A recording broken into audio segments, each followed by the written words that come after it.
Feel that. The tightening in your chest when someone challenges you unexpectedly. The sudden heat in your face when you are made to feel small in a room that was supposed to be safe. The flash of rage that arrives before thought, that moves faster than decision, that does something or says something or retreats into a silence so complete and so controlled that even you cannot tell the difference between dignity and collapse. That sensation, that specific immediate pre-rational surge, is not weakness. It is the accumulated energy of every quality you were told was too much, too dangerous, too unlike what you were supposed to be, compressed into a single neurological flash that arrives before you can choose what to do with it. You have been calling it weakness for years. You have been trying to eliminate it, suppress it, discipline it into irrelevance. And it keeps returning, more precisely targeted, more embarrassingly timed, more resistant to everything you have tried against it. Because you have been fighting your own power. And the fight, the very fight you thought would eliminate the weakness, is what has been keeping it in exactly the shape you most despise. Jung saw this, not as a spiritual observation, as a clinical fact. And what he documented changes everything about how this is approached, including everything you have ever been told about strength, weakness, and what it means to master the self. Your nervous system was not designed to produce the person you want to be. It was designed to produce survival. And survival, at the level of the structures that run the biological autopilot, does not require excellence, does not require integration, does not require the full, expressed, undivided version of everything you are. It requires predictability, familiarity, the known quantity, the self that has already been tested by the environments that shaped it and found functional enough to continue. Every time you have tried to change, to eliminate the reactive flash, the defensive withdrawal, the self-sabotaging pattern that appears at exactly the wrong moment, the biological autopilot has activated its most sophisticated defense.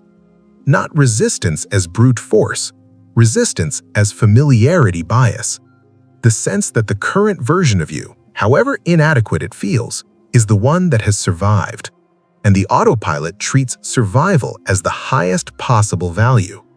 Higher than your ambitions, higher than your intentions, higher than the version of yourself you have been trying to build against the resistance of a system that does not know the difference between genuine danger and the discomfort of becoming someone significantly different. Willpower in this context is not a solution. It is a conscious resource attempting to override an ancient, automated, continuously running system that evolved over millions of years to be nearly impossible to override. You will lose that fight. You have been losing it. Not because you are weak, because you have been using the wrong instrument. Hit the like button right now, because what you are about to understand is the only framework that addresses the actual mechanism, and understanding the mechanism is the first act of genuine mastery. The tool that makes this work possible is the void protocol. Not a meditation, not a relaxation technique, not a mindfulness practice repackaged with different vocabulary. A precise, documented, neurologically grounded method for decelerating the biological autopilot to the point where the deeper work can actually begin. The link is in the pinned comment and in the description below. Before you continue, before the depth of what follows, the void protocol is the nervous system preparation that makes genuine shadow integration possible. The work cannot happen at full autopilot speed. That is not a spiritual preference, that is a neurological fact. Now, the weakness you are trying to kill. Jung would have stopped you there, not with comfort, with precision. He would have said, what you are calling weakness is not the enemy. It is the shadow. And the shadow is not what you think it is. The shadow is not your darkness, not your failure, not the worst version of yourself that you are ashamed to acknowledge. The shadow is the sum of every quality, strength included, power included, intensity included, The refusal to be contained included, that was placed outside the permitted range of who you were allowed to be before you had the consciousness to object. The rage that was called destructive, the ambition that was called arrogance, the intensity that was called too much, the refusal to be contained that was called difficult. All of it placed in the shadow. Not because it was wrong, because it was threatening to the social systems that were shaping you, and those systems had the power to make placement in the shadow feel like the only available survival strategy. The complex formed around the placement, an autonomous psychological structure organized around the charged experience of having a core quality rejected that began operating independently, generating the reactive patterns you have been trying to discipline away for the entirety of your adult life. The flash of rage is not the weakness. It is the compressed energy of a quality that was never allowed expression. And the compression, not the quality itself, is what makes it explosive. What is fully integrated does not need to explode. It simply expresses, with choice, with direction, with the specific force of something that knows what it is and has decided how to use itself. But this is only the surface of the maze. What lies beneath the suppressed self is far more disturbing and far more powerful than the reactive patterns you have been managing on the surface. Because the shadow does not only contain what you were told was dangerous, it contains what you decided, without knowing you were deciding, was too large to be you. The full capacity, the undiluted power, the version of yourself that does not compress, does not manage, does not maintain the careful legibility of someone who learned that being fully themselves was a form of social danger. Jung called it the gold in the shadow. Not metaphorically. The qualities that were placed in the shadow because they were too strong, too singular, too precisely the shape of genuine power are stored there, compressed, generating the counter-frequency that has been pushing against your conscious intentions every time you have tried to become more than the system expected. The weakness you were trying to kill is the gold you have not yet claimed, and killing it, the strategy the biological autopilot prefers, the strategy of suppression and discipline and shaming the reactive flash into submission, kills the gold with it, every time. The suppression does not eliminate the shadow.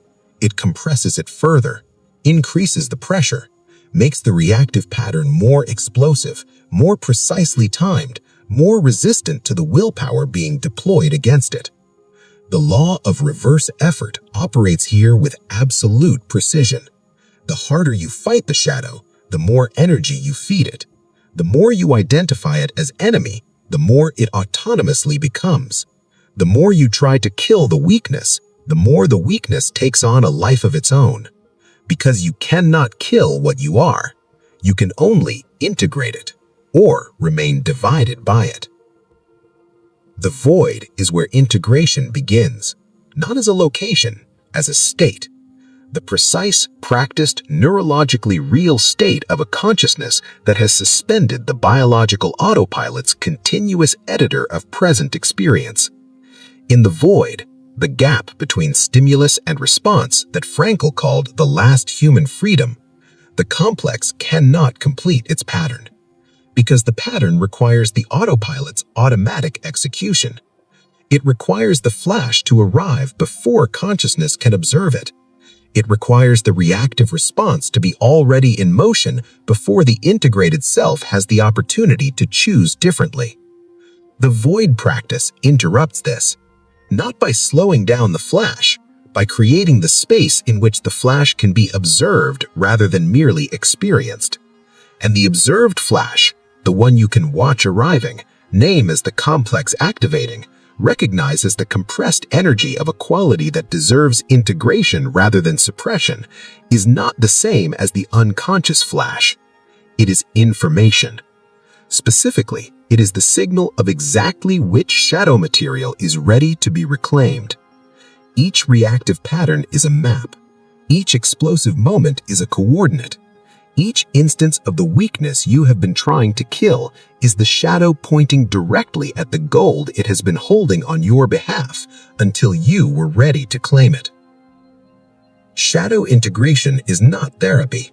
It is not the processing of trauma or the softening of difficult experiences into something more comfortable to carry. It is the deliberate, unflinching, systematically courageous act of turning toward every quality that was placed in the shadow and saying, "This is mine." The rage, mine. The ambition, mine. The intensity, mine. The refusal to be contained, mine. The full, undiluted, expressed, precisely powerful version of everything I am, mine. I am no longer asking permission to be the complete version of what I was made to be. This act, not dramatic, not performed, not announced to anyone but the self, is the Pisces frequency shift that the biological autopilot